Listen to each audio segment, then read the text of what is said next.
दोस्तों, आदत एक बहुत ही खराब चीज होती है और भारतीयों को आदत पड़ चुकी थी भारत को घर में जीतते हुए देखने की विराट कोहली के चक्कर में।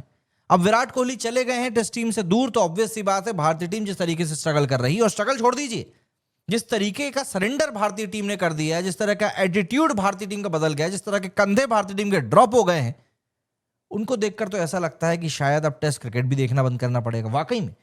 क्योंकि भारत में टेस्ट क्रिकेट का जो एपिटोम अपी अचीव हुआ था विराट कोहली के टाइम पे, वो अब गायब हो चुका है। वो बबल अब बर्स्ट हो चुका है। वो पूरा और अब खत्म हो चुका है।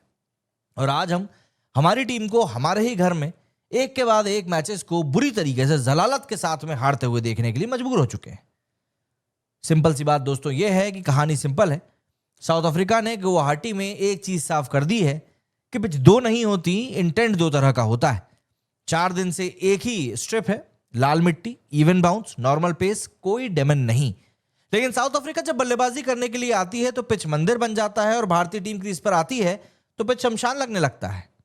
क्यों? क्योंकि फर्क 22 गज का नहीं है दोस्तों, फर्क यहां पर दिमाग के अंदर की 22 गज का है, और आप इसको इग्नोर नहीं कर पा रहे हैं।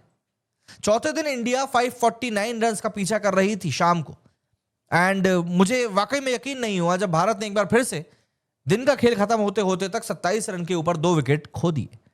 जायसवाल बाहर, केएल राहुल बाहर। अब केएल राहुल का तो खैर क्या ही बोलें, जहां मैटर बड़े होते हैं वहां पर राहुल साहब बाहर खड़े दिखाई देते हैं। ड्रेसिंग रूम में वही पुराना मैनिक मोड शुरू हो चुका है। यानसन 6 फुट 8 इंच का बॉलर 9 फीट से बॉल फेंक रहा है, बाउंस, अनप्रेडिक्टेबल और प्रेशर स्कोरबोर्ड के ऊपर भारी पड़ रहा है। लेकिन जानते हैं मजेदार बात क्या है? 3 इनिंग्स में साउथ अफ्रीका ने उसी पिच पर, 2 इनिंग्स में साउथ अफ्रीका ने उसी पिच के ऊपर किसी भी बॉल को डेमन बॉल नहीं कहा, क्योंकि उन्होंने खेला टाइम और आप ये कह सकते हैं कि तरीके से अपने इनिंग को शेप देते हुए खेला। हम लेकिन डर और प्रेशर में खेल रहे हैं। साउथ अफ्रीका ने एक्चुअली में दिखाया है कि अगर तुम नई बॉल को सरवाइव कर लो तो मिडिल सेशन में स्ट्रेट बैट से खेल लो और ऑफ स्टंप को डिसिप्लिन मेंटेन करो, तो ये पिच एकदम क्लासिक सबकॉन्टिनेंटल बैटिंग ट्रैक है। लेकिन इंडिया पहली इनिंग में हमने देखा ही 95 फॉर 1 से 122 फॉर 7 और 201 के ऊपर ऑल आउट, वो भी ऐसे सरफेस पर जहां पर बाउंस ऑलमोस्ट प्रेडिक्टेबल है। ये कोलैप्स पिच की वजह से नहीं, ये कोलैप्स मेंटल इंप्लोजन की वजह से है और कुछ भी नहीं। दोस्तों, चेस फन 549 का हो या फिर 249 का, टेस्ट क्रिकेट में एक चीज कॉमन है, अगर दिमाग स्कोरबोर्ड के वेट से दब गया तो बैट बाहर निकल ही जाएगा। राहुल और जायसवाल दोनों डिसमिसल्स प्योर प्रेशर के कारण हुए। बॉल अनप्लेएबल नहीं थी, माइंडसेट प्रिपेयर नहीं था, सिंपल सी बात यह है। कुलदीप नाइट वॉचमैन है, साई सुदर्शन नए हैं। ये अच्छी बात है कि दोनों नॉट आउट ही लौट गए, बट प्रॉब्लम यह है कि टॉप ऑर्डर को कामनेस नहीं बल्कि क्लैरिटी चाहिए, क्योंकि 5वां दिन जादू तभी दिखाएगा जब बैटर सर्वाइव मोड से निकलकर ट्रस्ट मोड में आएंगे।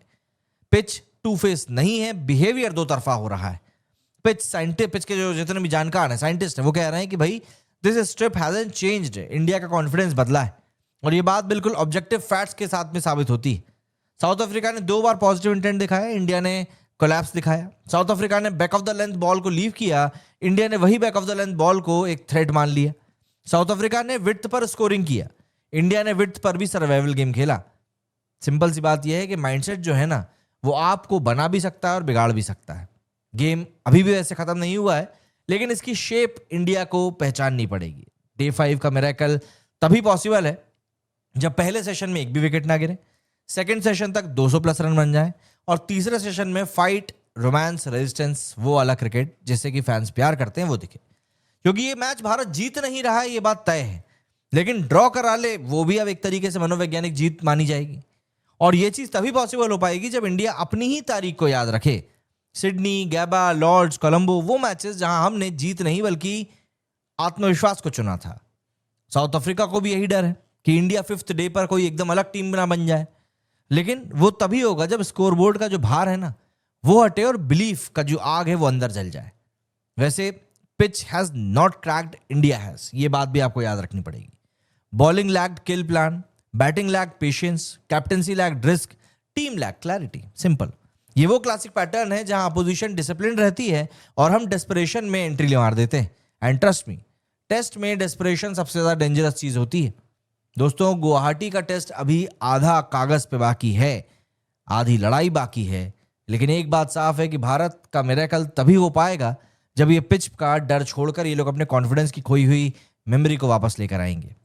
खेल उसी पिच पर है, कितने रन्स बने हैं ये बात अब मायने नहीं रखता, क्योंकि बैटिंग तो आपको करनी ही पड़ेगी।